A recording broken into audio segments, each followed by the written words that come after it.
Hello and welcome to Weekly Reflection with Sonia Rodriguez. Today is Wednesday, the 7th of April 2021. We are going to reflect on the Gospel according to Luke chapter 24 verses 13 to 35. Let's open wide our hearts and listen. Now on that same day, two of them were going to a village called Emmaus, about 7 miles from Jerusalem, and talking with each other about all these things that had happened.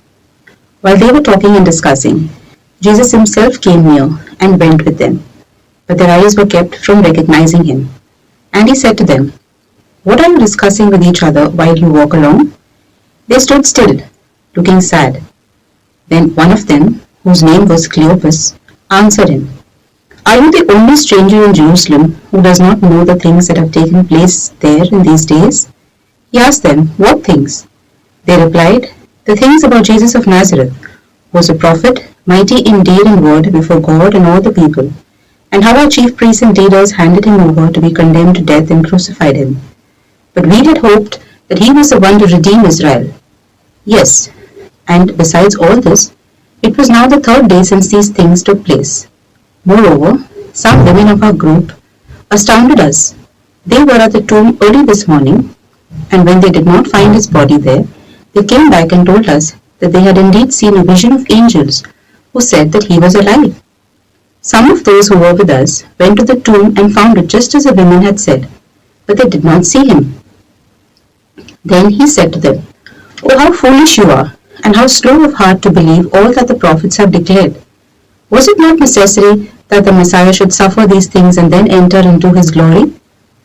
Then beginning with Moses and all the prophets, he interpreted to them the things about himself in all the scriptures. As they came near the village to which they were going, he walked ahead as if he were going on.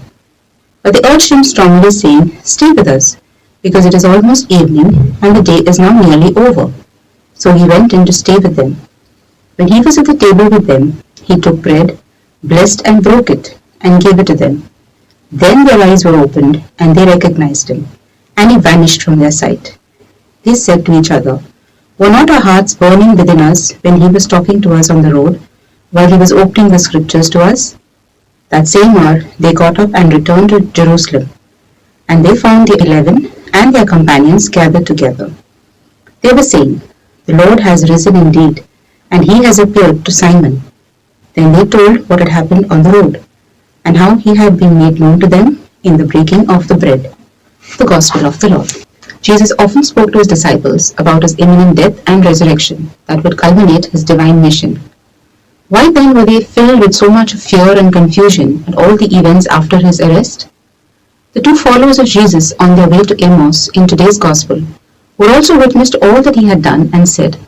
However, their conversation was filled with sadness, dejection, and despair. There wasn't a trace of hope or light. When Jesus had forewarned them about his death and resurrection, their human minds were unable to figure it out in its entirety. The disciples' expectation of the Messiah was perhaps a king who would take charge and rule over the people. Remember, James and John wanted to sit on the left and right of his throne? That picture was in total contrast to what they heard Jesus say about dying on a cross, which highly distressed them. When confronted with extreme stress or shock, the human mind sometimes shuts down and is unable to process anything much thereafter. As it says, they understood nothing about all those things. In fact, what he said was hidden from them, and they did not grasp what was said. Now, as Jesus walked with the two disciples and explained to them about the scriptures, he ignited a flame of light and hope that began to burn within them. And then, when he broke bread, blessed it and gave it to them, their eyes, minds and hearts were totally opened. All darkness departed, and his light of understanding dawned upon them. That was a priceless aha moment. How often have we experienced these moments with Jesus that can never really be described, but only experienced? It can happen in the most unexpected time and place, eliciting inexplicable reactions. If you recall, inspiration struck Archimedes in a bathtub, and he rushed onto the streets to share what he had learned. How much more powerful would have been the impact of Jesus on the two disciples in today's passage? They could barely conceal their amazement at what they had witnessed and excitedly ran back all the way to Jerusalem to share their joy with the rest of the disciples. Peter's earlier declaration of Jesus as the Messiah was not human knowledge, but truth revealed by the Father in heaven. With our limited understanding, we can never comprehend divine truths unless we abide in the vine and set our mind on things above and not on earthly things. We too can then continually experience aha moments of transformation and inspiration as we fathom heavenly truths and fulfill our purpose on earth. God bless you.